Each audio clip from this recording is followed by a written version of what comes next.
नमस्कार दोस्तों, मैं आपका दोस्त डॉक्टर आशीष।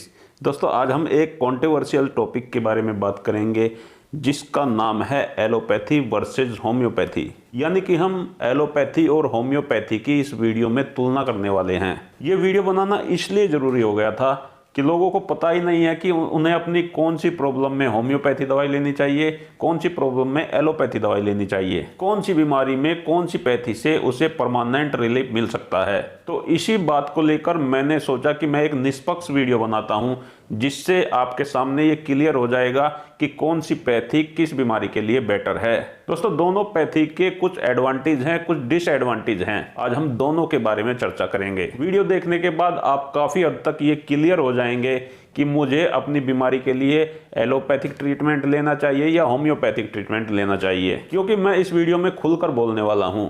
मैं एलोपैथी के डिसएडवांटेज भी आपको बताऊंगा, मैं होम्योपैथी के डिसएडवांटेज भी आपको बताऊंगा। तो सबसे पहले हम एडवांटेज के ऊपर बात करेंगे। पहले मैं आपको एलोपैथी के एडवांटेज बताऊंगा, फिर मैं आपको एलोपैथी के डिसएडवांटेज बताऊंगा।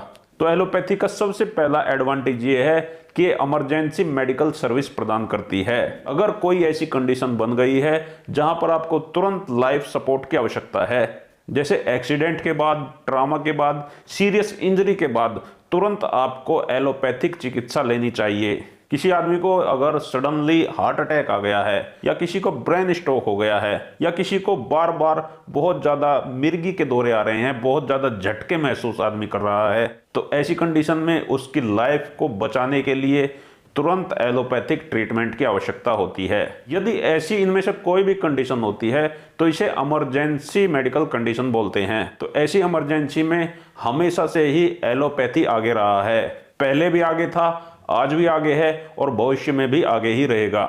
मतलब ऐसी कोई कंडीशन जिसमें पेशेंट की जान को खतरा है, ऐसे में एलोपैथी का ही चुनाव करना चाहिए। दोस्तों, एलोपैथी का दूसरा एडवांटेज है सर्जरी। अब मान लिया आपको 99% ब्लॉकेज है, तो उसके लिए आपको बाईपास सर्जरी करानी ही पड़ेगी, तभी आपकी जान बच पाएगी। या मान लिया आपको अपेंडिक्स है, आपका अपेंडिक्स फट गया है, तो उसमें आपको तुरंत ही सर्जरी करानी पड़ेगी, तभी पेशेंट की जान बच पाएगी। या किसी आदमी को शरीर के किसी ऑर्गन में कैंसर है और वो कैंसर बढ़ता ही जा रहा है, ऐसे में ऑपरेशन करके उस कैंसर को बाहर निकालना पड़ेगा। इसके लिए एलोपैथी की हमें तुरंत ही जरूरत पड़ेगी, नहीं तो ये कैंसर पेशेंट की जान ले लेगा। ऐसी सभी कंडीशन में जहां केवल सर्जरी से ही पेशेंट की जान बचाई जा सकती है, उसमें एलोपैथी हमेशा ही सर्वश्रेष्ठ रही है। लेकिन दोस्तों, मैं उन सर्जरी की बात नहीं कर रहा हूं जो आजकल फेक सर्जरी हो रही हैं। जैसे किसी आदमी को सर्जरी की जरूरत भी नहीं है, लेकिन फिर भी डॉक्टर उसे सर्जरी रिकमेंड कर देते हैं, उसे सर्जरी करानी पड़ती है। यानी कि बिना जरूरत की जो सर्जरी आजकल हो रही हैं,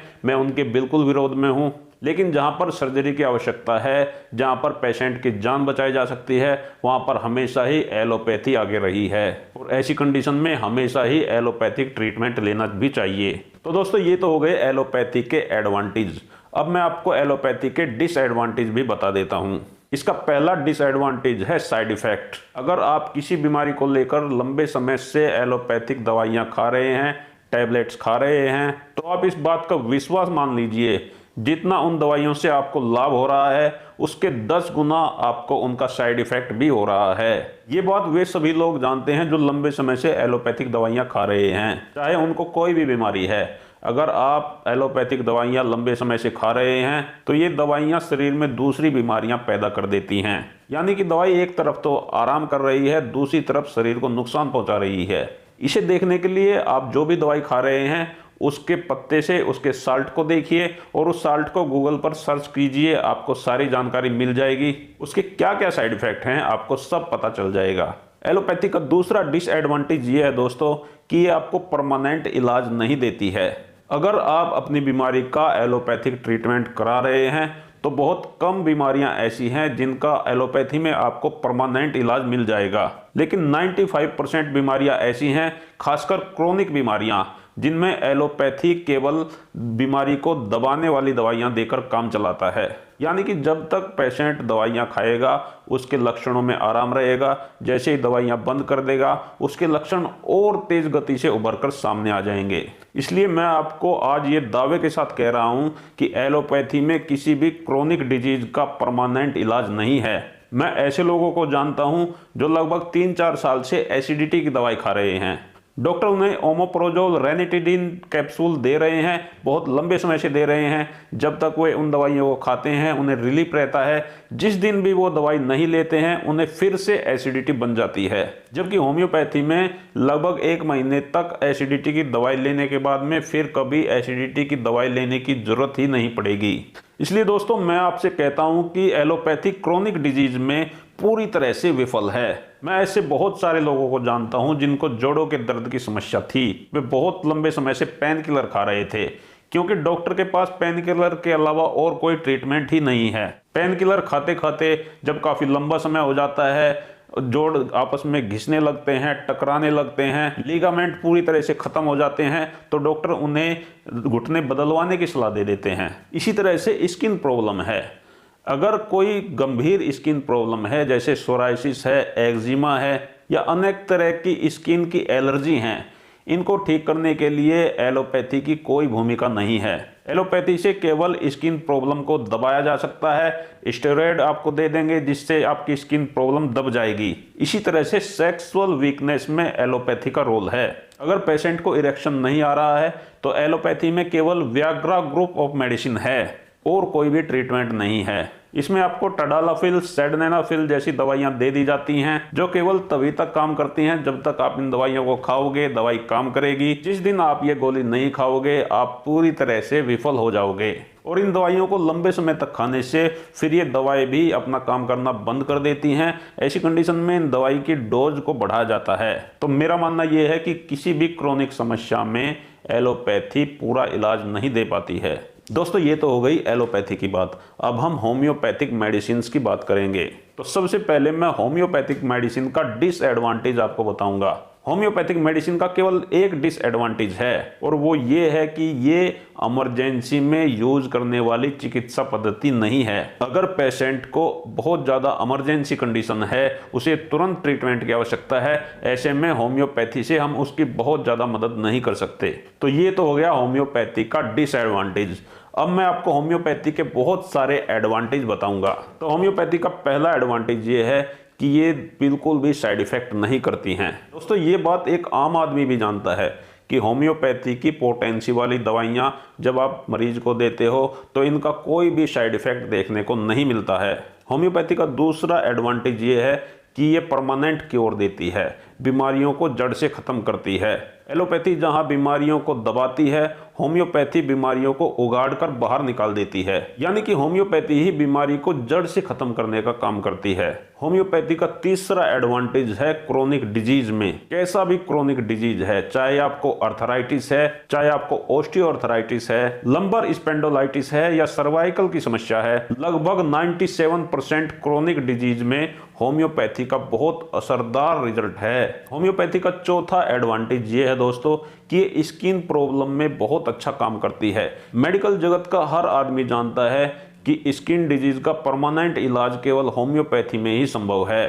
फिर चाहे आपको सोराइसिस है, आपको एक्जिमा है, आपको एलर्जी है, स्किन की कोई भी प्रॉब्लम है, अगर आप उसे जड़ से ठीक करना चाहते हैं तो होम्योपैथिक पद्धति से ही ये संभव है। दोस्तों होम्योपैथी का अगला एडवांटेज है सेक्सुअल वीकनेस में। एलोपैथी में जहां लोगों को केवल व्याग्रा ग्रुप ऑफ मेडिसिन दी जाती है जिसका जब तक दवाई देते हैं तब तक रिजल्ट आता है, फिर कोई रिजल्ट नहीं आता, वहीं पर होम्योपैथी में रोगी के लक्षणों के आधार पर सेक्सुअल प्रॉब्लम की बहुत सारी दवाइयां हैं। ये दवाइयां रोगी के लक्षणों के आधार पर दी जाती हैं। अगर आपके डॉक्टर ने आपसे बात करके आपके लक्षणों को ठीक से समझ लिया है और लक्षणों के अनुसार आपकी दवाई का चुनाव कर दिया है तो उस दवाई से आपकी सेक्सुअल प्रॉब्लम बिल्कुल 100% ठीक हो जाएगी। दोस्तों होम्योपैथी का अगला एडवांटेज जो है वो ये है कि इसके अंदर सर्जरी का विकल्प मौजूद है। मान लिया आपको इमरजेंसी में सडनली किसी सर्जरी की आवश्यकता है, ऐसी सर्जरी जो करानी बेहद आवश्यक है, ऐसे में आपको सर्जरी ही करानी चाहिए। लेकिन कुछ ऐसी सर्जरी हैं जिन्हें हम होम्योपैथिक दवाइयों से पूरी तरह से टाल सकते हैं। पहली है किडनी स्टोन वाली सर्जरी, क्योंकि किडनी स्टोन को होम्योपैथिक दवाइयों से पूरी तरह से ठीक किया जा सकता है। किडनी स्टोन को बाहर निकाला जा सकता है और ऐसी होम्योपैथिक दवाइयां भी हैं जिनके उपयोग से आपको दोबारा से स्टोन नहीं बनेगी। इसी तरह से अगर आपके गॉल ब्लैडर में स्टोन हो गई है तो उसकी भी होम्योपैथी में बहुत अच्छी दवाइयाँ हैं। तो गॉल ब्लैडर के स्टोन की सर्जरी को भी होम्योपैथिक दवाइयों से टाला जा सकता है। अगर किसी को नाक में मांस बढ़ गया है और डॉक्टर ने उसको नाक का ऑपरेशन के लिए बोला है, तो होम्योपैथिक दवाइयों से नाक में जो मांस बढ़ जाता है उसका भी बहुत अच्छा ट्रीटमेंट है। मैंने तो यहाँ तक देखा है कि जिन लोगों का ऑपरेशन हो चुका है उन्हें दोबारा से नाक के अंदर मांस बढ़ जाता है। ऐसे में उन्हें फिर होम्योपैथिक दवाइयाँ ही खानी पड़ती है, जिनसे उनकी समस्या हमेशा के लिए ठीक हो जाती है। दोस्तों, इसी तरह से अगर किसी को जोड़ों में समस्या रहती है, जोड़ घिस गए हैं, डॉक्टर ने घुटने बदलवाने के लिए बोल दिया है, तो घुटनों का ऑपरेशन कराने से पहले अगर आप एक बार होम्योपैथिक चिकित्सक से मिल लेंगे तो वो केवल 2-3 महीने के ट्रीटमेंट में आपके घुटनों की सर्जरी को लंबे समय तक टाल सकता है। यानी कि अगर आपकी उम्र 70 वर्ष है या आपकी उम्र 65 वर्ष है और आप घुटनों की सर्जरी कराने जा रहे हैं, ऐसे में अगर आप होम्योपैथिक चिकित्सक से मिलेंगे, वो आपको 3 महीने या 6 महीने का ट्रीटमेंट देंगे, उससे आपके घुटने आने वाले 10 साल तक चल जाएंगे। तो ऐसी बहुत सारी सर्जरी हैं जिनके होम्योपैथिक दवाइयों के अंदर विकल्प मौजूद हैं। तो दोस्तों, इस वीडियो में मैंने आपको एलोपैथी और होम्योपैथी का एक छोटा सा कंपैरिजन करके दिखाया। मुझे लगता है कि इस वीडियो से आप ये समझ सकेंगे कि मुझे जो प्रॉब्लम है उसके लिए मुझे कौन सी चिकित्सा पद्धति से इलाज कराना चाहिए। दोस्तों, मेरे चैनल हेल्थ इंडिया पर मैं होम्योपैथी से रिलेटेड ऐसे वीडियो डालता रहता हूं, तो अगर आपका होम्योपैथी में इंटरेस्ट है तो आप मेरे चैनल को जरूर सब्सक्राइब कर लें। अगर आपको वीडियो पसंद आया है तो लाइक भी जरूर करें।